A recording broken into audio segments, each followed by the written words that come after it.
mais non, attendez, c'est un homme de bien, Joseph. Alors, on va lire ça, on en est au 24. Alors, à son réveil, Joseph fit ce que l'ange du Seigneur lui avait commandé. Il prit sa fiancée pour femme, donc il l'épouse, mais il n'eut pas de relation conjugale avec elle avant qu'elle mît au monde un fils auquel elle donna le nom de Jésus. Oui, c'est ce que l'ange avait demandé et c'est ce qu'ils ont fait. Voilà.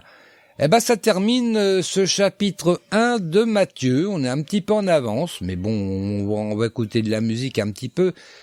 Puis on va écouter donc, du coup, Can Sound the Death of Sorrow. Bon, je sais pas ce que ça veut tout dire, mais bon. Nous pouvons... Bon, je sais pas, je vais pas essayer de vous traduire, je vais pas le savoir. Bon, on l'écoute quand même, hein. Allez, Graham Kendrick.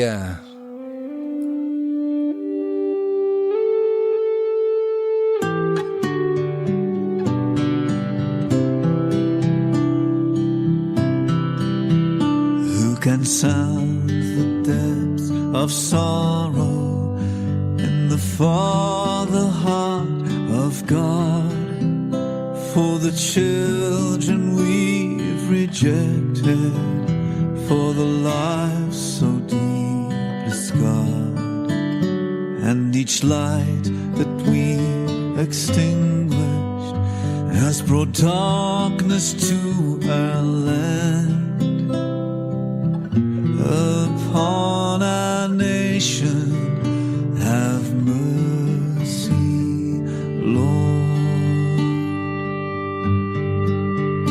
We have scorned the truth you gave us. We have bowed to other lords. We have sacrificed the children on the altars of our God. Oh, let truth again shine on us. Let your holy fear descend upon our nation. Have mercy, Lord.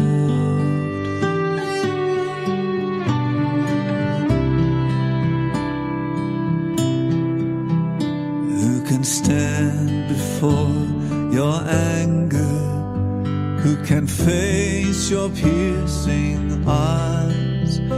For you love the weak and helpless, and you hear the victim's cries. Yes, you are a God of justice, and your judgment surely comes upon our nation.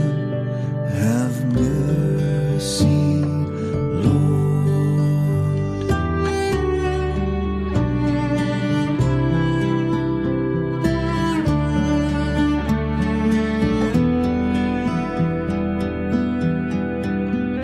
Who will stand against the violence? Who will comfort those who mourn in an age of cruel rejection? Who will build for love a home? Come and shake us into action. Come and melt our hearts of stone upon your people. Have mercy, Lord. Who can sound the depths of mercy in the Father heart of God? For there is a man of sorrows who for sinners shed his blood. He can heal the wounds of nations. He can wash the guilty clean. Because of Jesus, have mercy, Lord. Because of Jesus, have mercy, Lord.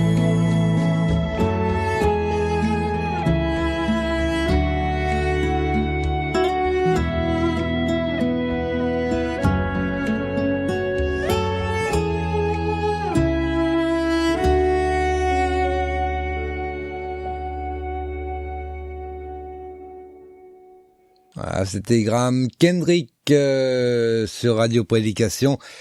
Ah, j'aime bien, moi, Graham Kendrick. Vous pouvez aller sur sa chaîne YouTube, hein, vous verrez, il y a beaucoup de chansons qui y sont. Et il n'y a pas que des chansons, mais comme c'est tout en américain, bon, après, quand il parle, si vous comprenez américain, c'est bon. Mais sinon, il y a un problème. On va aller voir la question de Petro de l'Éternel. On va voir si on a une réponse.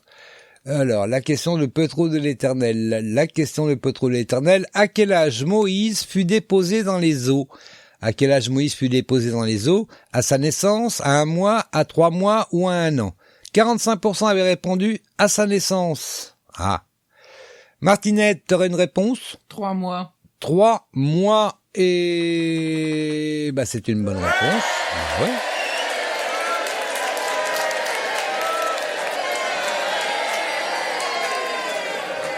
« 23% seulement avaient répondu 3 mois. Oh, on fait un oh, ouais, voilà. Oh, c'est bien pour les 23%, mais pour les 45% et les 27%, c'est beaucoup moins bien, hein. 6, 7, ça fait 72% qui ont mal répondu, plus les 5% qui ont répondu 1 an. Non, mais attendez, alors.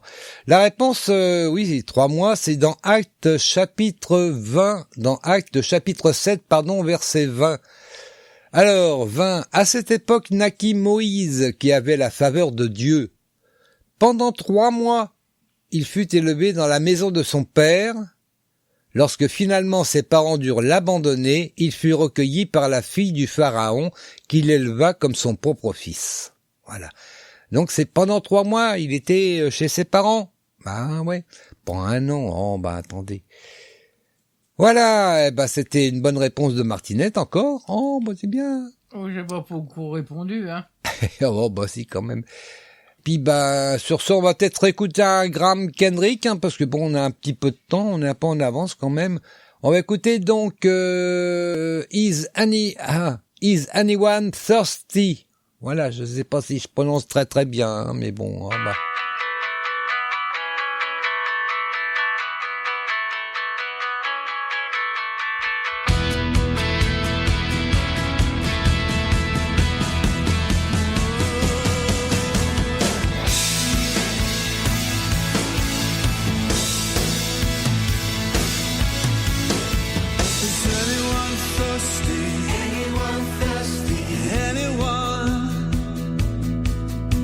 Is anyone thirsty? Anyone thirsty? Is anyone thirsty? Anyone thirsty? Anyone? Is anyone thirsty? Anyone thirsty? Jesus said, let them come to me and drink. Let them come to me.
From Kendricks, Is Anyone 30? Voilà, bah, c'était bien, hein. On a terminé donc le chapitre 1, donc la semaine prochaine, bah, fatalement, on fera le chapitre 2. J'ai regardé, il n'y a pas plus de versets que le 1, il y a 23 versets. Le chapitre 3, il y en a encore moins, il y en a que 17. Ça continue, on va faire 2 chapitres par émission, hein, Martinette. Bah oui. Bah oui. Je sais pas, on verra ça. Pourquoi pas? Je sais pas. Eh ben, Martine, on arrive à la fin de l'émission, il va falloir qu'on se quitte. Bah oui. Ben c'est pas grave. Mais non, on va se retrouver la semaine prochaine. Bah oui. Et puis, bah, ça sera donc le chapitre 2 de Matthieu. Voilà, j'espère que ça vous plaît. N'hésitez pas à m'écrire, hein, ça me ferait plaisir quand même. Ou alors dites, c'est nul. Bon, mais si vous me dites que c'est nul, faut me dire ce qui serait bien de faire pour améliorer, hein, parce que bon. Voilà, allez, Martinette, je te dis au revoir. Je te dis au revoir. Je dis au revoir à tous nos auditeurs et je leur dis de passer une bonne semaine. Voilà, bonne semaine à tous. Et puis, bah, j'espère que la mise, comment ça s'appelle, pas la mise à feu, la mise à feu. Le couvre-feu, voilà. Le couvre-feu qui rappelle la guerre, du moins à certains. Mais bon, j'espère que le couvre-feu donc ne vous posera pas trop de problèmes, j'espère, parce que bon. Et puis, bah, mes pensées vont aussi également, et mes prières vont également à la famille de ce professeur qui a été décapité. Voilà, je cherchais le mot. En tout cas, mes prières vont vers la famille, que le Seigneur les soutienne, parce que c'est vraiment quelque chose de terrible, hein, ce qui s'est passé. Moi, je le dis. Mais bon, voilà. C'est une horreur. Ouais, le moins qu'on puisse dire. Voilà, sur ce, on se quitte, Martinette, et à la semaine prochaine, tout le monde. C'était le quiz de la semaine. C'était le quiz de la semaine. Une émission proposée par Radio Prédication, animée par Dominique et Martine.